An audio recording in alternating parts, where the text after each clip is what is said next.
Let's begin by offering our respects to ISKCON founder Acharya and our preeminent Shiksha Guru, His Divine Grace, A.C. Bhaktivedanta Swami Srila Prabhupada.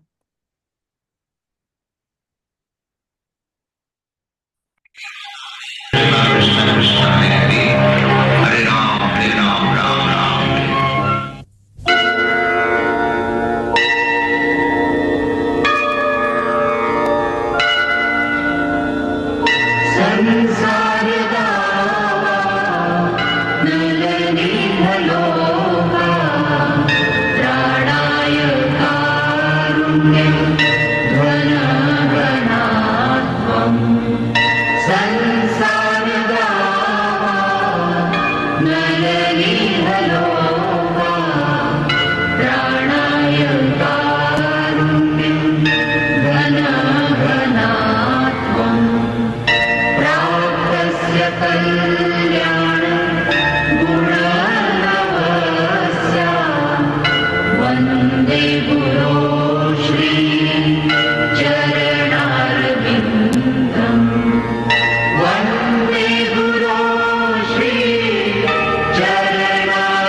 Srila Prabhupada ki Jai. Jai. Om Agyana Timirandasya Jnananjana Shalakaya Chakshurun Militam Yena Tasmai Shri Gurave Namaha.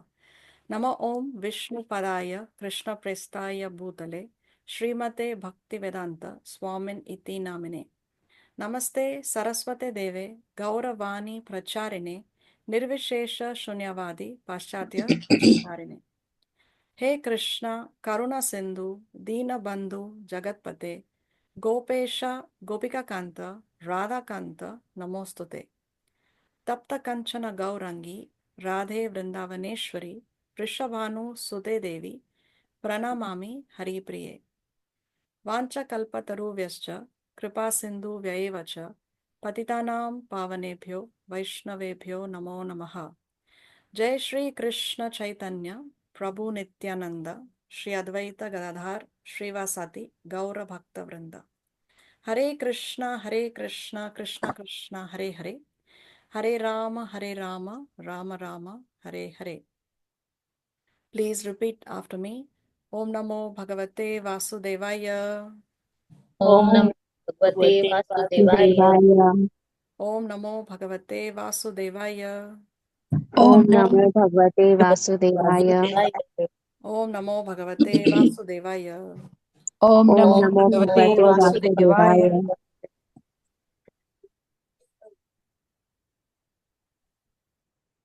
Okay, so we welcome all of you to our weekly classes. We have with us here Auntie Neeta, Khushbu, Varsha, Karuna, Shivani, Ritu Lalwani, Haridas, who's joining us for the first time. So welcome. Then we have my parents, Tejal, Aja, Ayush, Swapna, Durga Prasad, and Manju. Okay. So what we will do today is, we will read a chapter from the Srimad Bhagavatam.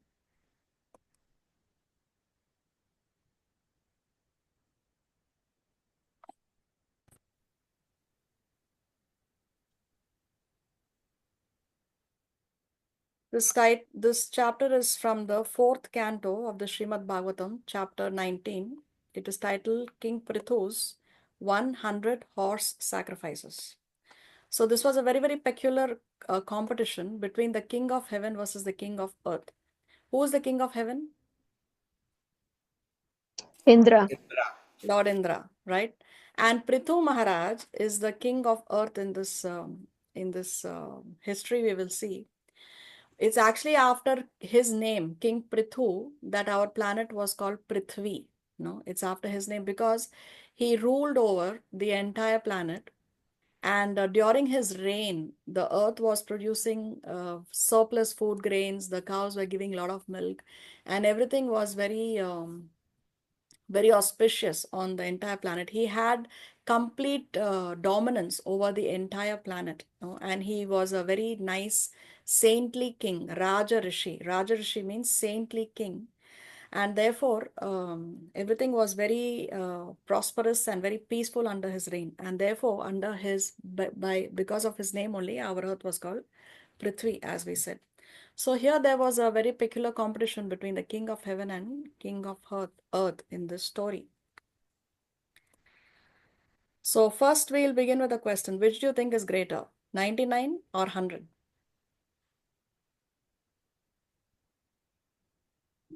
99. 99 is greater. Why do you say so? In what aspect? Because it's the highest number from beginning. But the 100, just we have to add one. Okay. Anybody else wants to give their Materially 100, spiritually 99. materially 100? Yeah, material calculation is 100 is greater than 99. In the exam, if we say 99 is greater than 100, they will not give us the mark, isn't it? But spiritual calculation, how come spiritual calculation 99 is greater than 100? In what aspect? We will see that in today's story. We will see that in today's history, rather. So this history is being narrated by Maitreya Muni to his disciple Vidura. Now Vidura from the Mahabharata, he had left the palace. No, he had left the palace. Actually, after Krishna went to Hastinapur as a peace messenger, and then Krishna was insulted by Duryodhan and his party.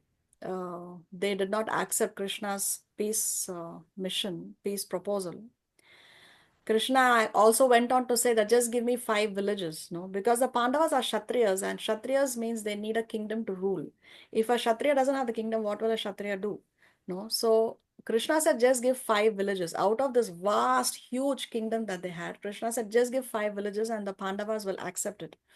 But what did Duryodhan say? Duryodhan said that I will not even accept that much land that can be measured with the tip of a needle. So after Krishna was insulted by Duryodhan, and then of course Duryodhan wanted to capture Krishna, and all those things happened over there.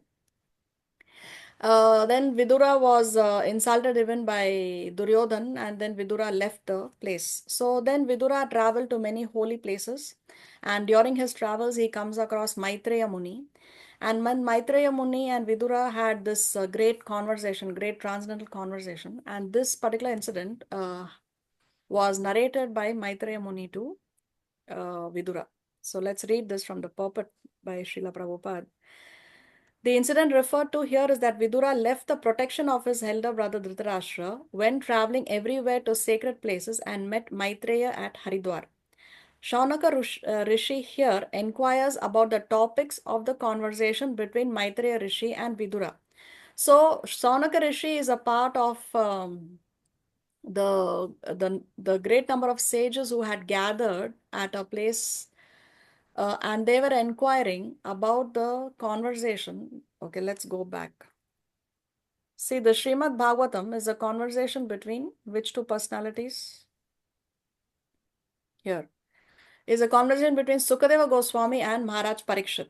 No, so when this conversation between Sukadeva Goswami and Maharaj Parikshit took place, there were other great personalities present in the audience, and one of the great personalities present in the audience was Sutta Goswami.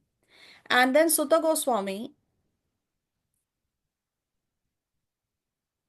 do I have that photo here? No, I don't have it here. Okay, anyway, so then Sutta Goswami was he came across sages who were performing fire sacrifices for the benefit of people of Kali Yuga. So then these sages, they inquired from Sutta Goswami, what is it that was spoken between Maharaj Parikshit and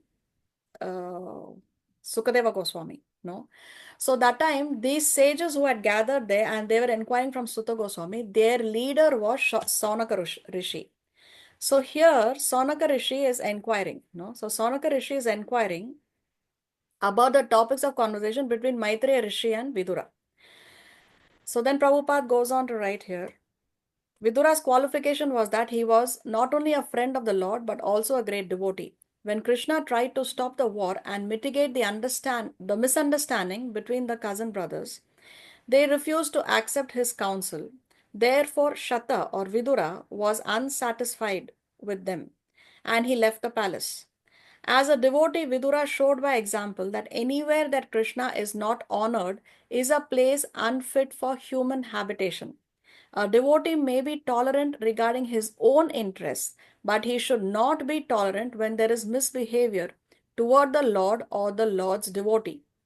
Here, the word Agavan is very significant, for it indicates that the Kauravas, Dhritarashtra's sons, lost the war because of being sinful in disobeying the instructions of Krishna. So, it is a sin to disobey the instructions of Krishna. And this is another very important lesson here. When should we tolerate? No, because we learn Vaishnava etiquette is one should be tolerant. But when should one not tolerate is when the Lord or the devotees of the Lord are insulted, then one should not be tolerant. This is the lesson that this is Vaishnava etiquette, and this is what we learn from our shastras. Okay. So here you can see this is King Vena. This person dead here is King Vena. And King Vena was the father of Prthu Maharaj. Now, King Vena, he was a very evil king. He was a very, very sinful king. He stopped all kinds of religious activities in the kingdom. And he wanted everybody to worship him as God. And under his reign, the earth stopped producing food grains. His activities were so sinful that Mother Earth refused to produce any more food grains. So there was famine and there was distress, and all the people in his kingdom were very, very unhappy. And so what the sages did, the sages in the kingdom, they cursed King Vena and they killed him by their words. No, but then after King Vena died, there was nobody to rule the kingdom. And so there was a lot of robbery. There is a lot of crime in the kingdom because there is no king, there is no leader. And what they did is they churned his arm. And by the churning, they were able to produce this personality, King Prthu. So sages in the previous ages were very, very powerful. It may appear impossible to us now in Kali Yuga, because in Kali Yuga we don't have such powerful sages anymore who can just kill by cursing you. No, we don't have such powerful sages. But in the previous ages they were very, very powerful because of their spiritual strength, and they were able to perform activities that seem impossible to us here in the Kali Yuga. But the Bhagavatam explains how from the arm of the dead body of King Vena, they were able to churn and produce King Prthu. And of course, as we discussed, King Prthu was a very, very righteous king under whose rule everyone was very prosperous and the earth was producing food, grains, etc. So you can see here, he is here with his wife and he was reigning the entire planet, and even the demigods and residents from other planetary systems would praise him and would descend and bless him. And when King Prithu was crowned the king, then he received all kinds of fabulous gifts from the different devatas, Gandharvas, Vidyadharas, and all these other residents of the other planetary systems. They descended during his coronation as the king, and they presented him with very, very nice gifts, including Lord Shiva, Lord Vishnu, Lord Brahma. Also, they had come when he was crowned the king during that ceremony. So he was a very, very nice king, and he was blessed also by the great exalted personalities. So what we will do now is we will read directly from the Vedas.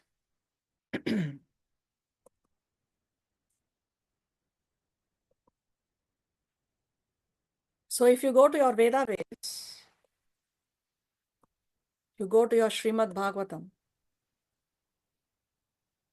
4th canto. See here, you have the story of King Vena, which you can read at home, then his coronation and how he was praised by different exalted personalities.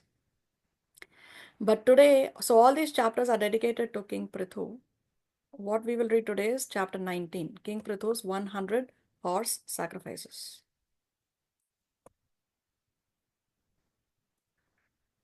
The great sage Maitreya continued, My dear Vidura, King Prthu initiated the performance of 100 horse sacrifices at the spot where the river Saraswati flows towards the east. This piece of land is known as Brahmavarta and it was controlled by Swayambhuva Manu. So this was somewhere in North India. King Prthu has started 100 horse sacrifices, Ashwamedha Yagya. Now King Indra has already performed 100 horse sacrifices, okay? And here now King Prthu wants to do the same. When the most powerful Indra, the king of heaven, saw this, he considered the fact that King Prthu was going to exceed him in fruitive activities. Thus, Indra could not tolerate the great sacrificial ceremonies performed by King Prthu. So, King Indra is now envious that King Prthu is going to perform these 100 horse sacrifices and he's afraid that he will exceed him. No, he will do better than him. So, this is always a material calculation. Anyone who's in the material mindset, no material state of being, then he cannot tolerate somebody else's success. One person, one gets jealous if one is on the material platform. So you can see here how King Indra also is envious of the 100 horse sacrifices that King Prthu is going to perform. The Supreme Personality of Godhead, Lord Vishnu, is present in everyone's heart as a super soul, and he is the proprietor of all planets and the enjoyer of the results of all sacrifices. He was personally present at the sacrifices made by King Prthu. So, see, Lord Vishnu is personally present in those yagyas that King Prthu is making. So he is actually even blessed and he's empowered. See, King Prthu actually is the empowered incarnation of the Lord. He was empowered. When Jiva, when a living entity, when Jiva Tattva are blessed or empowered by the Lord to perform extraordinary activities, then they are called as empowered incarnation or Shaktavesha avatar. Just like how Vyasadev was empowered to put all the Vedic literatures into writing. It's actually an impossible task. Who can do that? No. So Vyasadev is an empowered incarnation of the Lord and he was empowered to write. Lord Brahma is empowered to create. No. Srila Prabhupada was empowered to spread the chanting of the holy name in every town and village. Also another impossible feat. Who can do that? No, unless one is empowered. So like that, King Prthu also was empowered. When Lord Vishnu appeared in the sacrificial arena, Lord Brahma, Lord Shiva, and all the chief predominating personalities of every planet, as well as their followers, came with him. When he appeared on the scene, the residents of Gandharva Loka, the great sages, and the residents of Apsara Loka all praised him. The Lord was accompanied by the residents of Siddha Loka and Vidyadhara Loka, all the descendants of Diti and the demons and the Yakshas. He was also accompanied by his chief associates headed by Sunanda and Nanda. Great devotees who were always engaged in the service of the Supreme Personality of Godhead, as well as the great sages named Kapila, Narada, and Dattatreya, and the masters of mystic powers headed by Sanaka Kumara, all attended the great sacrifice with Lord Vishnu. My dear Vidura, in that great sacrifice, the entire land came to be like the milk-producing Kamadhenu, and thus, by the performance of yagya, all daily necessities for life were supplied. So Prthu Maharaj was doing this not for his own personal honor. He was doing this so that the earth can produce all the daily necessities of life. See, when yagyas are done, then the Lord is pleased. Lord Vishnu is pleased. The demigods are pleased. Devatas are pleased, and they produce, they give, they provide the living entities with the necessities of life. Like the sun gives sunshine, the moon gives moonshine. Moonshine is important for the growth of the fruits and vegetables. The juice in the fruits and the vegetables is there because of the moon. No? So like that, we have different demigods, devatas, who are giving us different necessities of life. So yagyas are done to please the devatas. And King Prthu was doing this so that there can be surplus in the kingdom and all the people can be very happy. He was not doing this for his own personal honor. Who is Kamadhenu?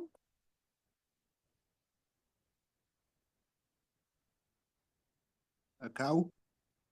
The cow, yes, cow. Also called as the Surbi cow. She gives unlimited supply of milk. No, she is also existing in the spiritual world, or she exists in the spiritual world rather. Okay, the flowing river supplied all kinds of taste, sweet, pungent, sour, etc. And very big trees supplied fruit and honey in abundance. The cows, having eaten sufficient green grass, supplied profuse quantities of milk, curd, clarified butter, and similar other necessities. King Prthu was presented with various gifts from the general populace and predominating deities of all planets. The oceans and seas were full of valuable jewels and pearls, and the hills were full of chemicals and fertilizers. 4 kinds of edibles were produced profusely. What are the 4 kinds of edibles? We have seen in our Bhagavad Gita class also. Foods that are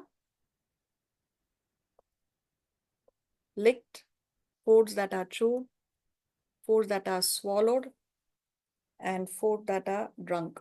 No, so there are 4 kinds of foods. Okay. Then King Prthu was dependent on the Supreme Personality of Godhead, who is known as Adhokshaja. Because King Prthu performed so many sacrifices, he was superhumanly enhanced by the mercy of the Supreme Lord. So here you can see he was superhumanly enhanced by the mercy of the Supreme Lord. This is why King Prthu is an empowered incarnation. He is a Shaktavesha avatar. King Prithu's opulence, however, could not be tolerated by the king of heaven, Indra, who tried to impede the progress of his opulence. So, King Indra is envious of the opulence of King Prithu. When Prithu Maharaj was performing the last horse sacrifices. So, how many sacrifices, horse sacrifices he wanted to do? He wanted to do? 100. So, how many has he 100. done now? How many has he? 99. 99 he has finished, no? So now he is performing his 100th horse sacrifice. Imagine, see, every yagya is a very, very opulent affair. It's not easy. It's not easy, no? So to do these 99 yagyas, these 99 opulent yagyas requires a lot of resources. It requires a lot of effort. It requires a lot of energy. And he's just up, he's on his 100th, the last one, no? He's about to attain his goal. But then what happens? When Prithu Maharaj was performing the last horse sacrifice, Ashwamedha Yagya, King Indra, invisible to everyone, stole the horse intended for sacrifice. He did this because of his great envy of King Prithu. So what did King Indra do? He stole the horse only. Without horse, without the Ashwa, how will they do the Ashwamedha Yagya? No. So therefore now what he has done, he has stolen the most important object that is required to successfully complete this yagya. He has stolen the horse. When King Indra was taking away the horse, he dressed himself to appear as a liberated person. Actually, this dress was a form of cheating, for it falsely created an impression of religion. When Indra went into outer space in this way, the great sage Atri saw him and understood the whole situation. So, how was Indra dressed when he stole that horse? He was wearing a saffron color dress. He Sadhu. was wearing Sadhu. saffron color robes, no? So see, he appeared to be as a liberated person. So he is externally dressed as a person that he is not really, he actually is not, no? So he's cheating, And this is something that we find very much in Kali Yuga. Many bogus people, they dress like devotees, they dress like sages, they dress in saffron, they dress like renunciants, but actually they are not. Their mentality is not renounced still. So what happens? They are cheating the people and the people are getting cheated. And this is the reason why many people are losing faith in spirituality. And now people think that if you go close to a spiritual person, that person will cheat you. No, unfortunately, this is very, very common now in Kali Yuga. And actually, it was King Indra who started this. He was the one who did it for the first time. So it was King Indra who started this habit. When the son of King Prithu was informed by Atri of King Indra's trick, he immediately became very angry and followed Indra to kill him, calling, "Wait, wait." So now the son of King Prithu was informed by a sage, Atri, of this trick, and therefore now he wants to kill him. So is Indra facing the son of King Prthu when he's fighting? Are they face to face?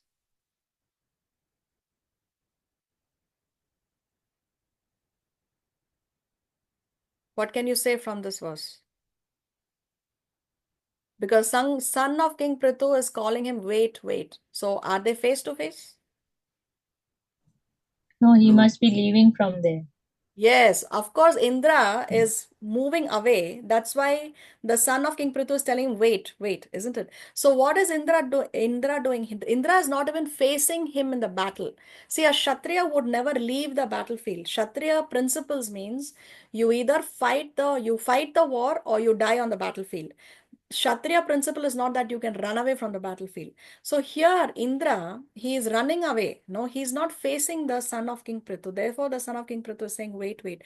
And Srila Prabhupada explains in the purport that Lord Indra has fallen from his position. No, he's not even fighting. He's not even facing. He's running away actually, because he has. And why he has fallen down is because he performed this abominable action of stealing the horse from that Ashwamedha Yagya. And because of that act of his, now he has fallen down from his position and he's actually running away from the battlefield. King Indra was fraudulently dressed as a sannyasi, having knotted his hair on his head and smeared ashes all over his body. Upon seeing such a dress, the son of King Prithu considered Indra a religious man and pious sannyasi. Therefore, he did not release his arrows. So, the son of King Prithu did not release the arrows to kill Indra. Why?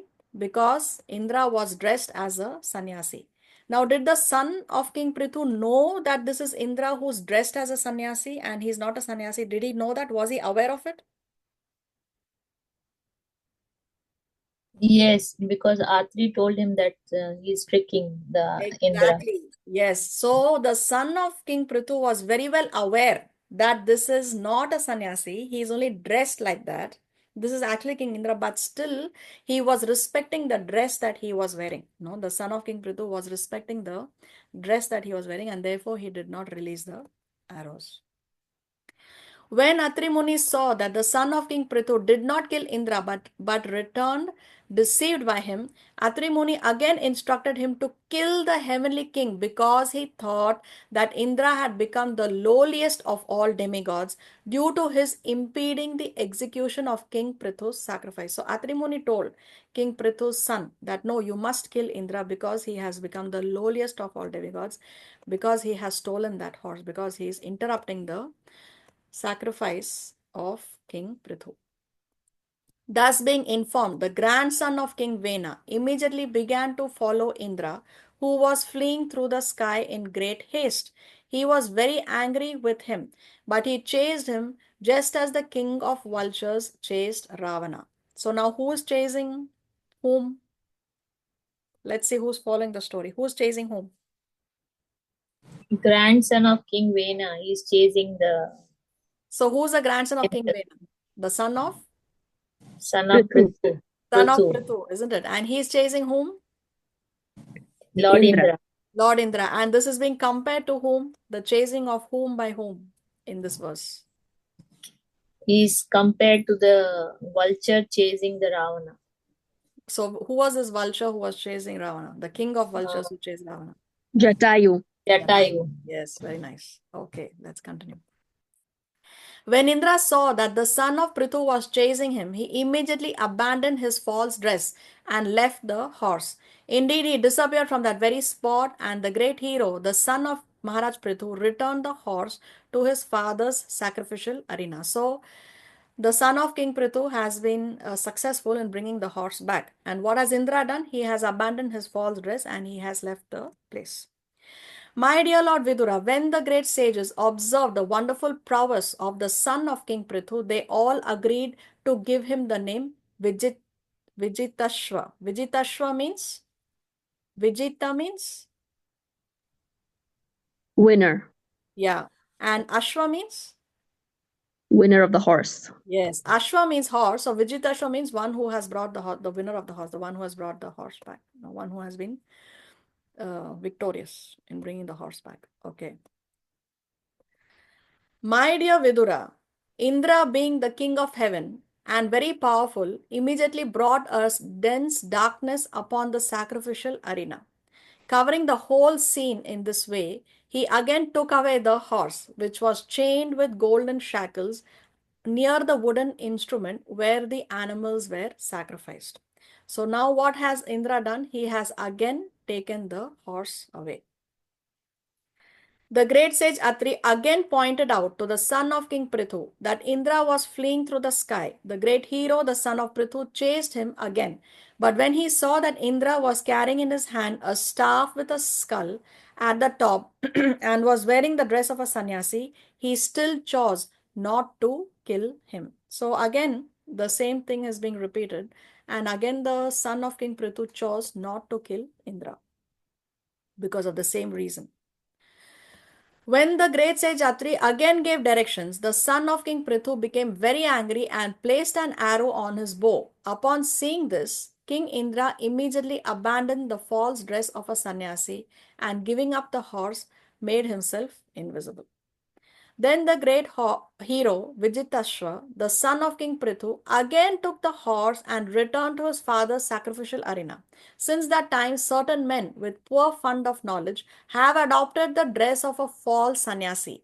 It was King Indra who introduced this. So he was the one who introduced this system of adopting the dress of a false sannyasi to cheat, to cheat. Whatever different forms Indra assumed as a mendicant because of his desire to seize the horse were symbols of atheistic philosophy. In this way, Lord Indra, in order to steal the horse from King Prithu's sacrifice, adopted several orders of sannyas.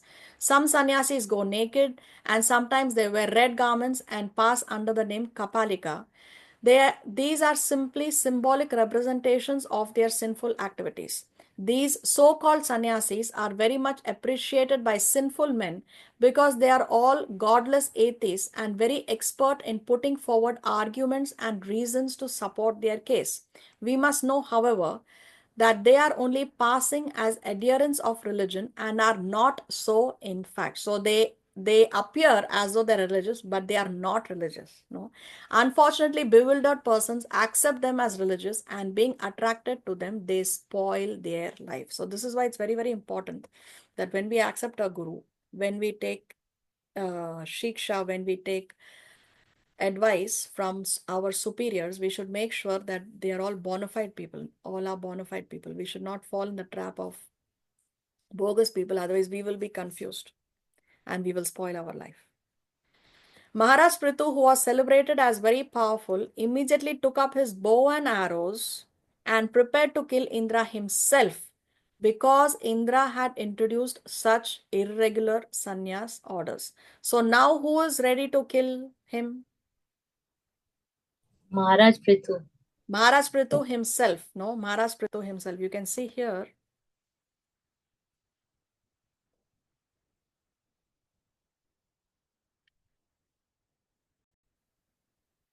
Oh, no, we don't have that here.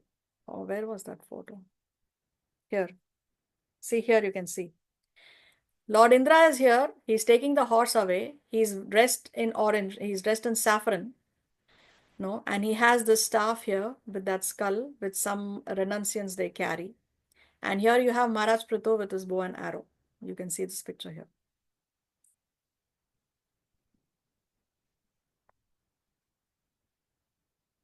Let's come back to our Veda base.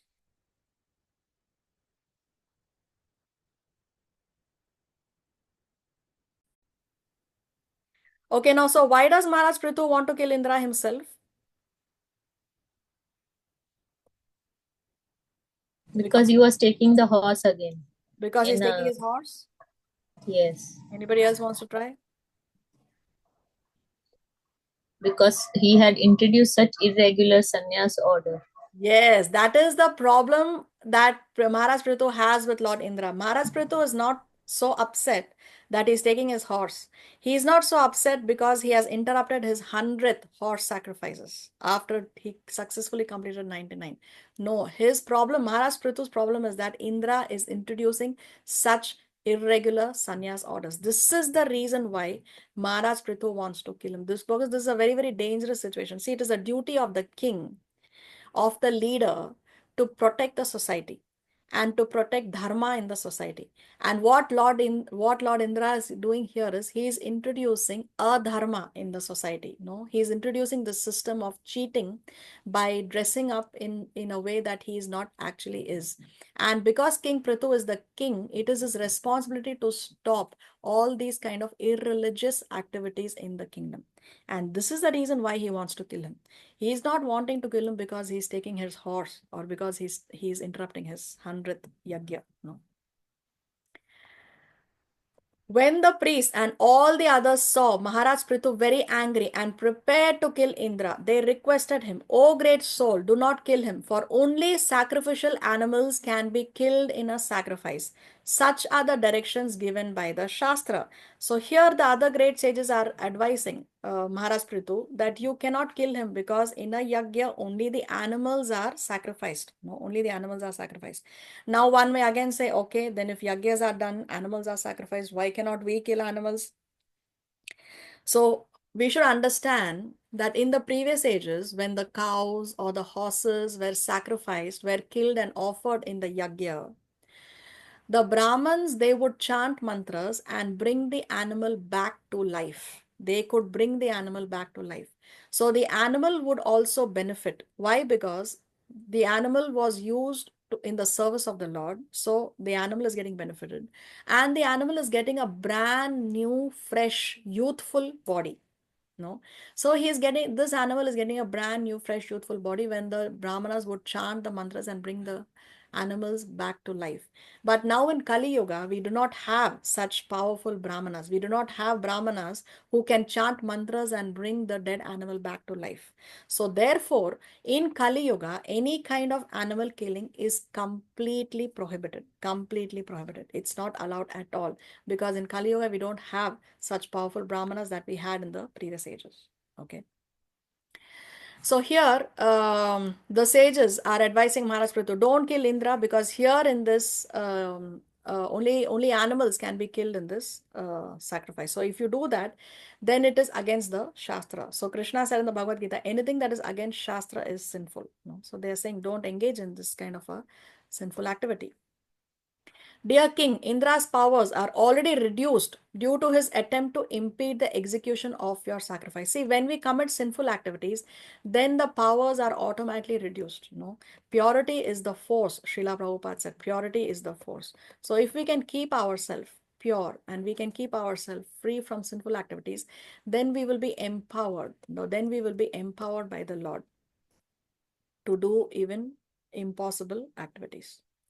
So dear King, Indra's powers are already reduced due to his attempt to impede the execution of your sacrifice. We shall call him by Vedic mantras, which were never used before, and certainly he will come. Thus, by the power of our mantras, we shall cast him into the fire because he is your enemy. So the sages are saying, you don't do it. We will do it by the power of our mantras.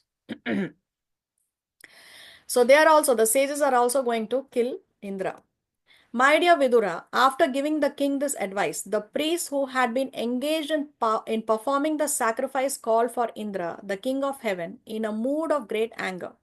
When they were just ready to put the oblation in the fire, Lord Brahma appeared on the scene and forbade them to start the sacrifice. So now who has come?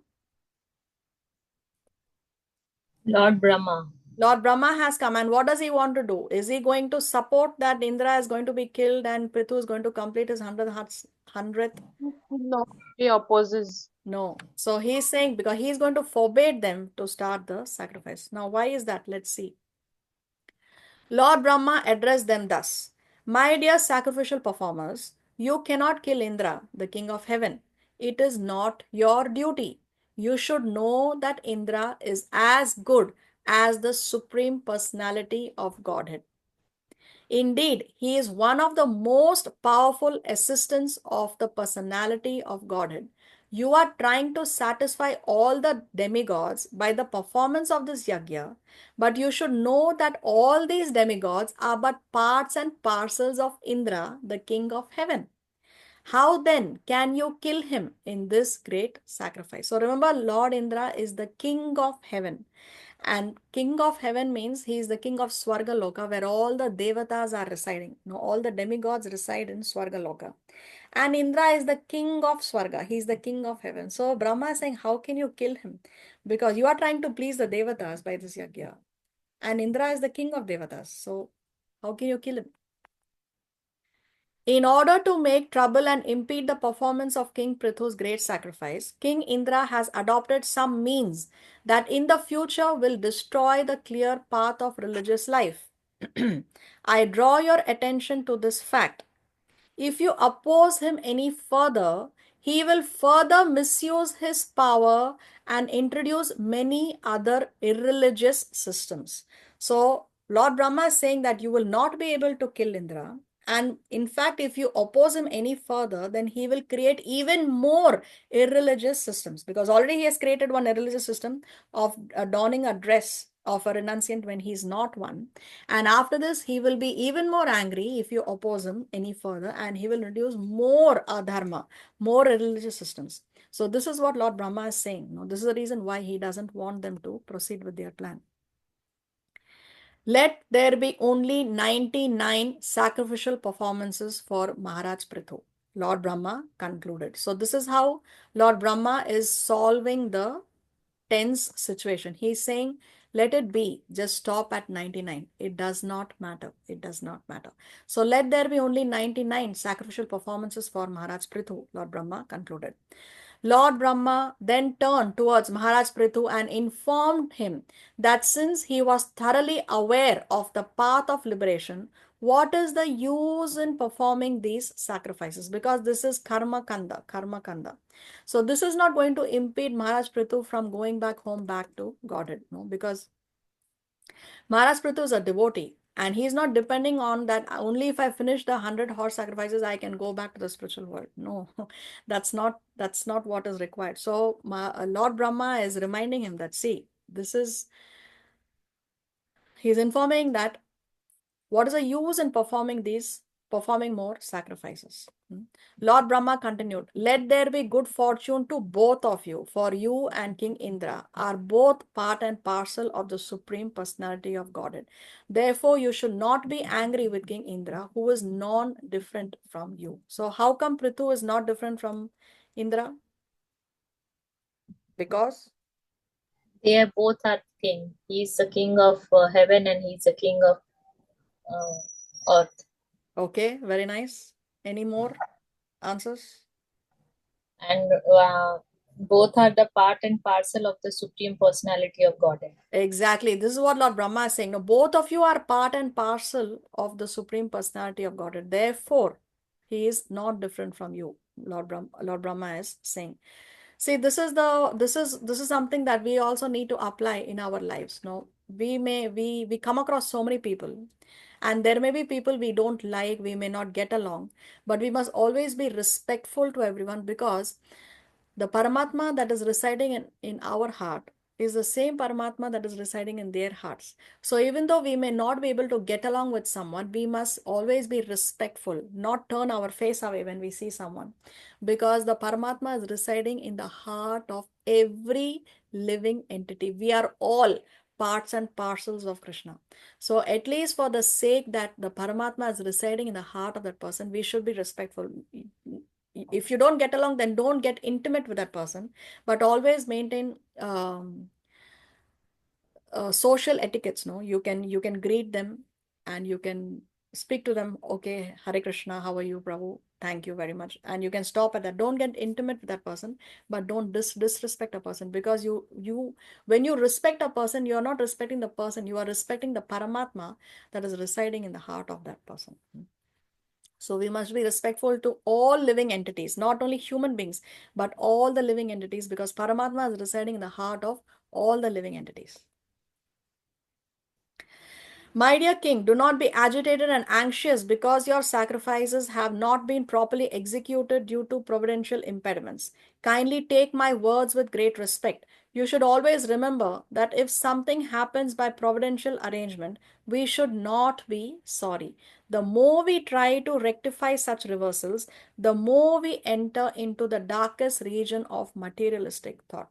So, Lord Brahma is telling him that there is something that's happened by providential arrangement. No, you did, because Maharaj Prthu did his best to perform 100 horse sacrifices, but it doesn't seem to happen despite his best efforts.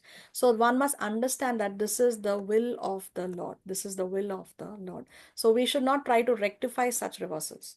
So in our life also, we may try to do many things, but it's not happening. It may not happen. It's because the Lord is not sanctioning it despite our best efforts. So therefore we should not try to rectify such reversals. We should just take it as an arrangement. Okay, this is the Lord's arrangement. This is what Krishna wants for me, so let it be that way. Don't try to rectify that situation. But of course we should do our best. That doesn't say that doesn't mean that we take it as an excuse and we become lazy. No, we have to do our best. And if Krishna sanctions it, fine. If he does not sanction it, also fine. Lord Brahma continued, stop the performance of these sacrifices, for they have induced Indra to introduce so many irreligious aspects. You should know very well that even amongst the demigods, there are unwanted desires. So even amongst the devatas, there are material desires. See, devatas are not 100% pure devotees, because if they were 100% pure devotees, they would be in the spiritual world. But because they are in the material world, in Swargaloka also is still the material world. Because they are in the material world, still they have some material desires. So they become pure devotees. They undergo purification. As they are in the demigod body, they undergo purification, and then they can be given an upgrade. Just see how Indra, the king of heaven, was creating a disturbance in the midst of sacrifice by stealing the sacrificial horse.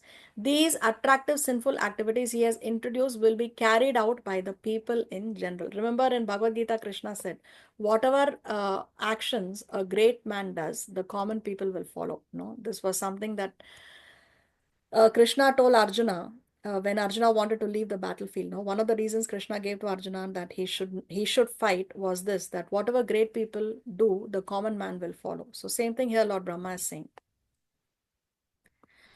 O King of Prthu, O King Prthu, son of Vena, you are the part and parcel expansion of Lord Vishnu. Due to the mischievous activities of King Vena, the religious principles were almost lost. At that opportune moment, you descended as the incarnation of Lord Vishnu. Indeed, for the protection of religious principles, you have appeared from the body of King Vena. O protector of the people in general, please consider the purpose of your being incarnated by Lord Vishnu. The irreligious principles created by Indra are but mothers of so many unwanted religions. So mothers of so many unwanted religions, because everything has come from Indra. Indra has started this now. So that's why. Please therefore stop these imitations immediately. The great sage Maitreya continued, when King Prithu was thus advised by the supreme teacher, Lord Brahma, he abandoned his eagerness to perform yagyas and with great affection concluded a peace with Lord Indra. So how has King Prithu reacted to Brahma's proposal? Is Prithu Maharaj opposing? Is he saying that, oh, but I did 99, how can you tell me to abandon it now? How does Prithu? He said it. He then showed the affection and concluded a peace with King Indra. Exactly, so King Prithu is very, very peaceful. He is accepting the advice of Lord Brahma. He's not opposing Lord Brahma. He's not saying, but if, he's not saying anything. The only thing he's ready for is, okay, I am accepting your advice. No, so he abandoned his eagerness to perform the yagyas, and with great affection he has concluded a peace with Lord Indra. If this was to happen in the material world, what do you think would have happened here with materialistic people? Would anybody accept it? Imagine doing 99 and you're on the 100th, and there also you are almost going to he could have killed Lord Indra, but still King Prithu accepted the advice of Lord Brahma. So this is how a devotee accepts when his superiors, when his seniors give an instruction. After this, Prithu Maharaj took his bath, which is customarily taken after the performance of a yajna, and received the benedictions and due blessings of the demigods, who were very pleased by his glorious activities. With great respect, the original king Prithu offered all kinds of rewards to the Brahmanas present at the sacrifice. Since all these Brahmanas were very much satisfied, they gave their heartfelt blessings to the king. So Prithu Maharaj is being blessed by the kings and all the demigods, all the devatas, because they are very much pleased by Prithu Maharaj. Is Lord Indra getting any of these blessings? Yes or no? No. No. So last verse, all the great sages and brahmanas said, O mighty king, by your invitation, all classes of living entities have attended this assembly. They have come from Pitraloka and the heavenly planets, and the great sages as well as common men have attended this meeting. Now all of them are very much satisfied by your dealings and your charity towards them. So they are all very, very satisfied. So this is the chapter titled King Prithu's 100 horse sacrifice. So we can see how Prithu's 99 is greater than Indra's 100. If you go to the next chapter, which we will not read now because of time constraints, you can see here how later Lord Vishnu appears. He has personally appeared in that sacrificial arena of Maharaj Prithu, and he brings Indra along with him. No. So Lord Vishnu comes there, he brings Indra along with him, and then Indra asks for forgiveness from Prithu. And then Lord Vishnu blesses profusely, blesses Maharaj Prithu. And then towards the end, you can see, it's a very nice chapter, you should read it.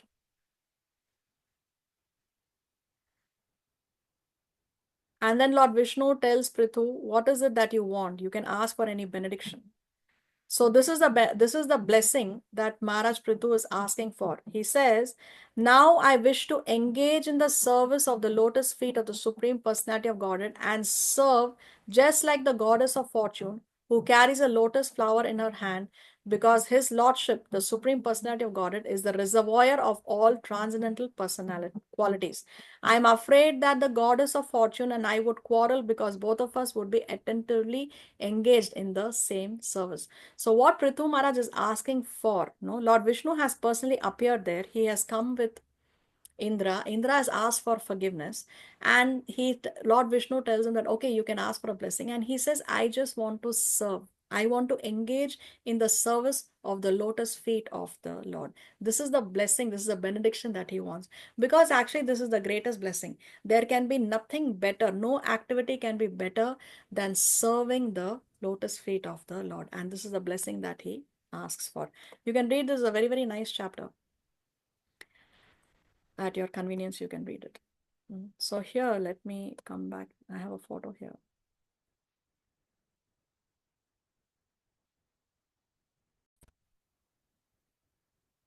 See here, you can see here Indra is asking for forgiveness from Prithu Maharaj. Can you see? And you can see all these devatas are here. Lord Brahma, you can see Lord Brahma, you can see Lord Shiva, you can see the 4 Kumaras. How can you identify that this is King Indra? What is the distinguishing mark?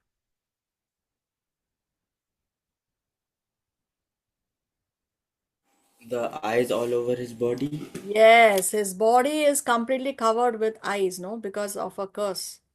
Now, what is that curse? That is homework for you. Okay. So here, his body is completely covered with eyes. So you know that this is King Indra. Okay. So what do you think? Is Prithu's 99 better than Indra's 100? Yes or no? Yes. So what makes Prithu's 99 greater than Indra's 100? Can you talk about some of the qualities that King Prithu showed in this pastime that makes his 99 greater than Indra's 100?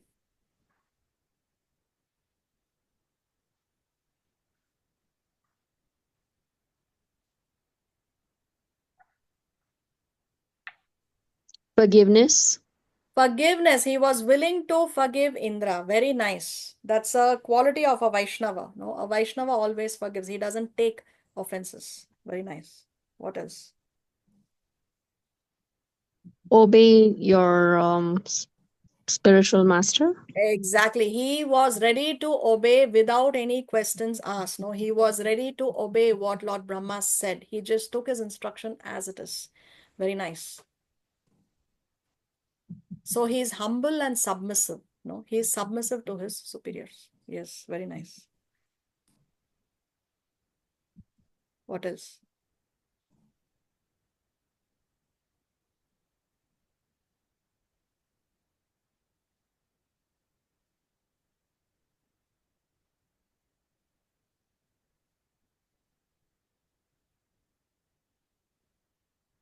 What other qualities of Maharaj Prthu we can see in this pastime? A perfect devotee. He's a perfect devotee. Why? Because he is concerned with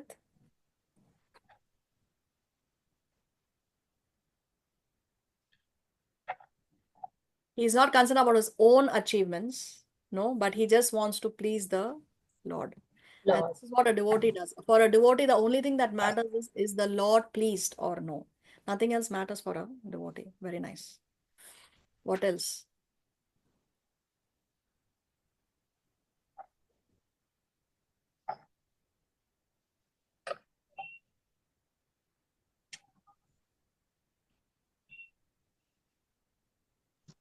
He's against adharma.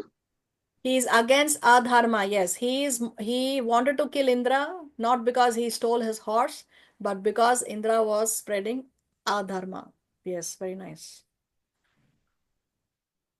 And he is also an ideal. Who doesn't want to spread adharma in his kingdom? The Kshatriya. Kshatriya, the leader, no, the king. So as a leader, he wants to make sure that he does his duties of a Kshatriya to perfection, his duties as a king to perfection. So he's a good devotee and he's also a good king, a good king, a good leader. So any leader, now we don't have kings, we have politicians, the leaders, the prime ministers, the presidents. So it's very, very important that they are spiritual people. If they are spiritually inclined, then they will be able to rule the kingdom nicely. But if they are not spiritually inclined, then it the people under them also they suffer. There will be widespread adharma, irreligion in the society. Okay, what else?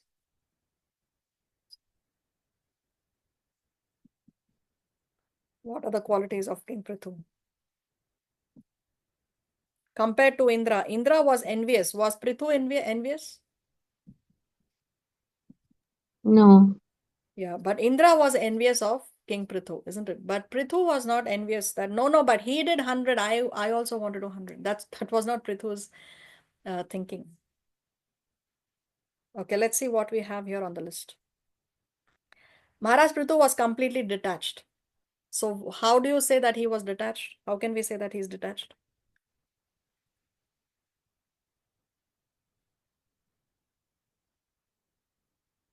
Was he attached to him getting name, fame, opulence? Because if he had done the 100th horse sacrifice, then he would be very, very, very famous. But he was not concerned for his own opulence, his own fame. You know, he was detached. Okay, if I don't have to do my 100, then so be it. So he was detached.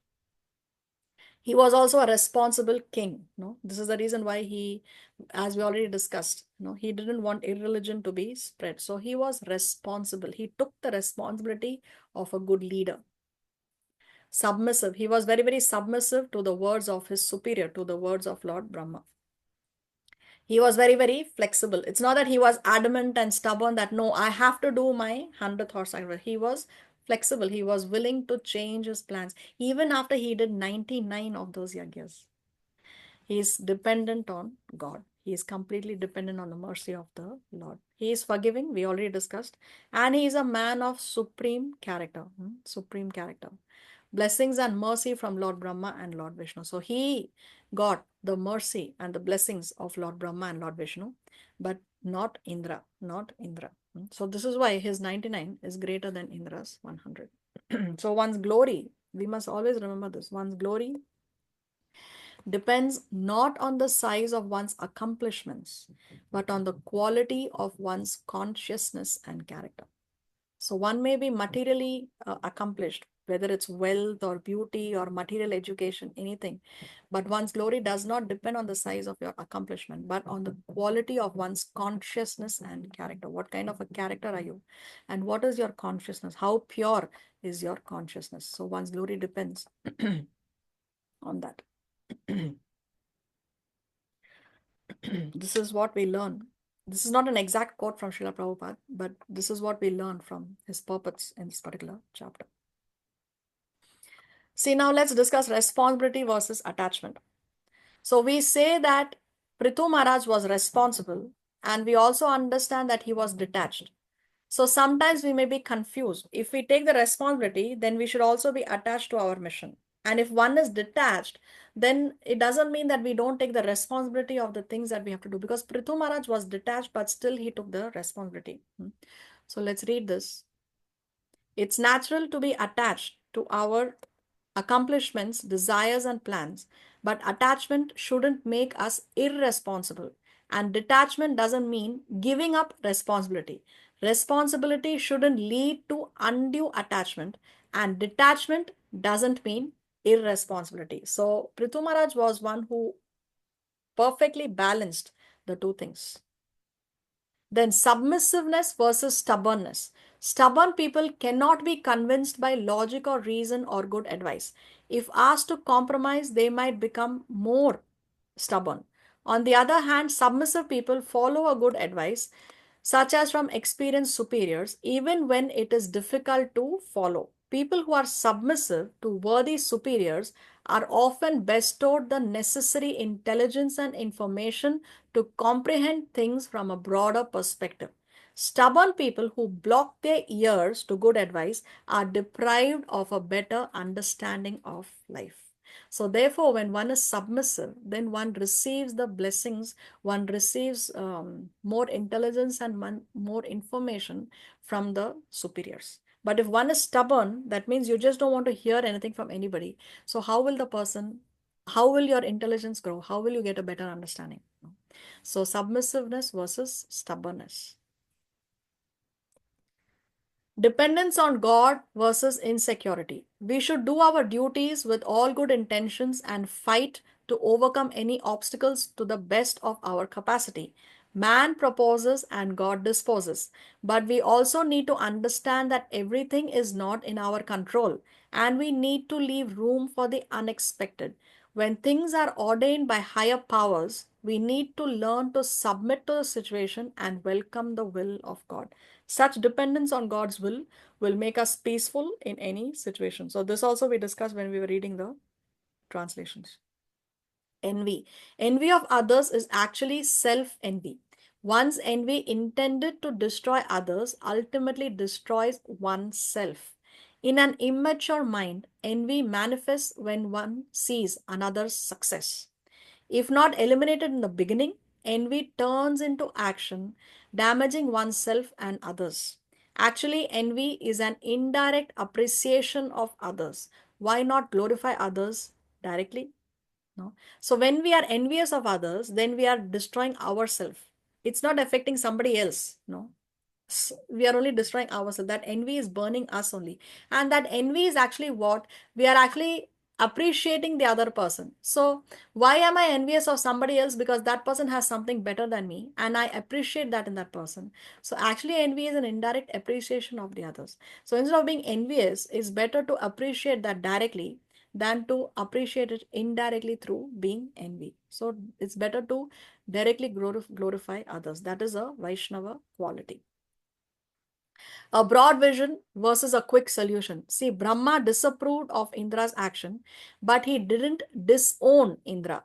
He didn't want to punish or dethrone Indra, but he wanted to act in such a way that Indra would come back to his senses. This is an example of Brahma's broad vision. A mature leader tries resolving conflicts without rejecting anyone. Excluding someone may be easy, but accommodating and uplifting someone requires expertise and a good heart. When conflicts arise between two people, the leader slash superior shouldn't necessarily think in terms of who is right and who is wrong, accepting one and rejecting the other. A superior needs to determine how to positively motivate both leaders, considering what best serves everyone's welfare. So, this is also very, very commendable how Lord Brahma brought about a solution to this problem there. He didn't reject or disown Indra. He didn't say that what you're doing is wrong and just go away or you should be punished. No, the way he resolved the situation, no, you can see how Indra actually asked for forgiveness from King Prthu. So he has corrected Indra without offending Indra, and also he has convince Prithu to not do the 100th horse sacrifice so that the situation does not escalate any further. So this is the way Lord Brahma has resolved the situation. This is how a leader should resolve conflicts in with intelligence, Then character versus, oh, what's this? Versus realization.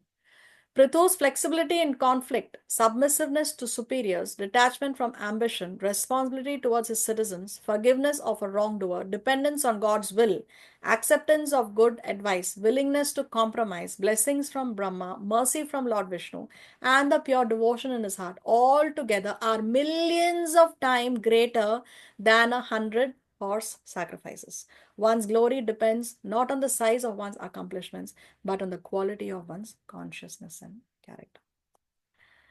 Okay, so with this, by the mercy of Guru and Krishna, we come to the end of today's presentation. Srila Prabhupada ki Jai, Srimad Bhagavatam ki Jai. Do we have any questions or comments?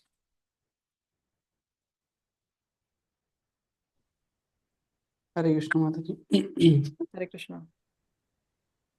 My question is like, Prthu Maharaj, they go take birth from Venus body, na? Even though he is very not a good person, why they get body from his bone? Because they wanted his son Mm-hmm. to be the next king. So they churned his body, but it was done by the sages with prayers, potent prayers, so that this personality that comes out is a devotee. So the sages have that ability to chant mantras, and they wanted King Vena's son only, So they churned his body and they got the son out of his body, but by the chanting of mantras, they made sure that he's not evil. Okay. Hare Krishna. Jai Mata Di. Mataji, Yeah. I just want to clear this point. I'm sorry I entered late because on the message in Zoom, it said that Chile time would be 11, which Yes. means Peru time is 10, right? Yes, I think so. So, I mean, the session has finished. Now we are ending the session because But here it's how now come 12:10. it's 12, but it's 10 over here. So I think you're like 2 hours ahead. Oh, it has a time Have you change? changed it?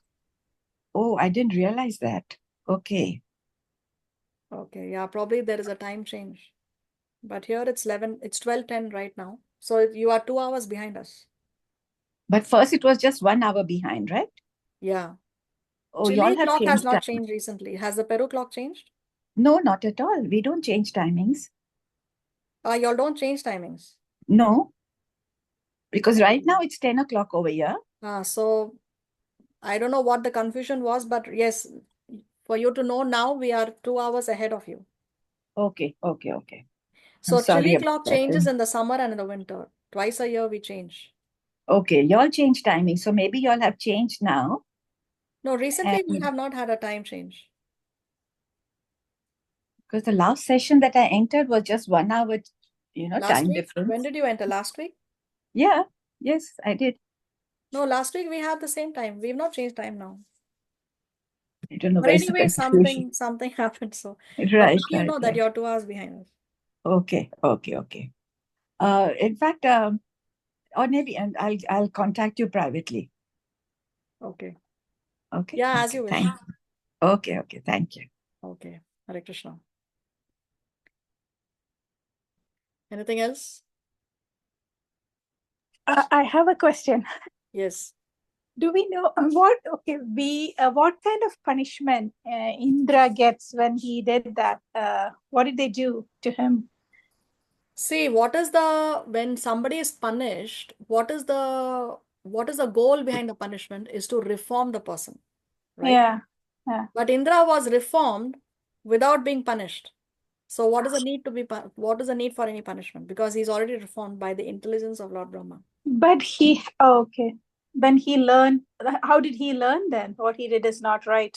He realized his fault when he saw the greatness of King Prthu, because King Prthu agreed to what Brahma said, right? Oh. If you read that chapter, the following chapter, you will see how Lord Vishnu comes there on the scene personally, and Lord Indra is with him, and he asks for forgiveness, and he realizes his mistake.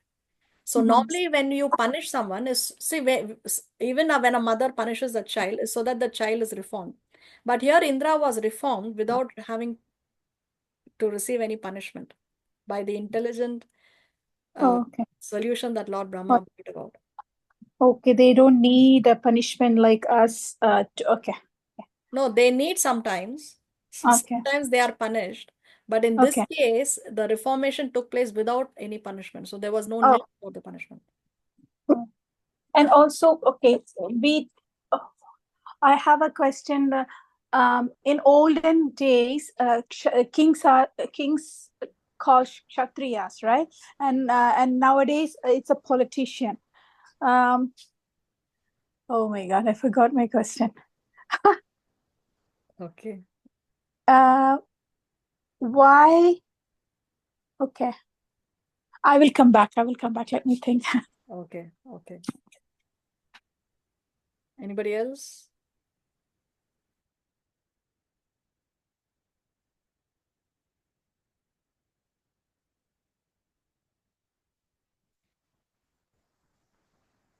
So there are no more questions. Aja, we're waiting. Okay. Yes, Beena. Mataji, this today's session is all grabado, right? Yes, I have the recording. I will share it in the group. Okay, that will be fine. Okay. Thank you. You're welcome.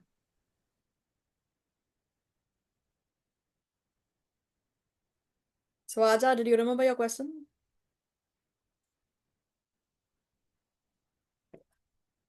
No, I forgot. I had to recollect. Maybe I will send you on your WhatsApp. Is that okay? Okay. Yes. It's something related to how we relate today's politician and old king. That's what it is. And I completely forgot. Okay. You think about it, and when you remember, you can send me a WhatsApp. Thanks. All right then. So see you all next week if Krishna so sanctions. Till then, have a nice week in Krishna consciousness. Vanchakalpataruvhyascha kripa sindhu vyayevacha patitanam pavanebhyo vaishnavebhyo namo namaha. Srila Prabhupada ki jai. Granth Raj Srimad Bhagavatam ki jai. Hare Krishna. Thank you. Hare Krishna. Thank you. Hare Krishna. Hare Krishna. Hare Krishna. Thank you. Hare Krishna. Hare Krishna.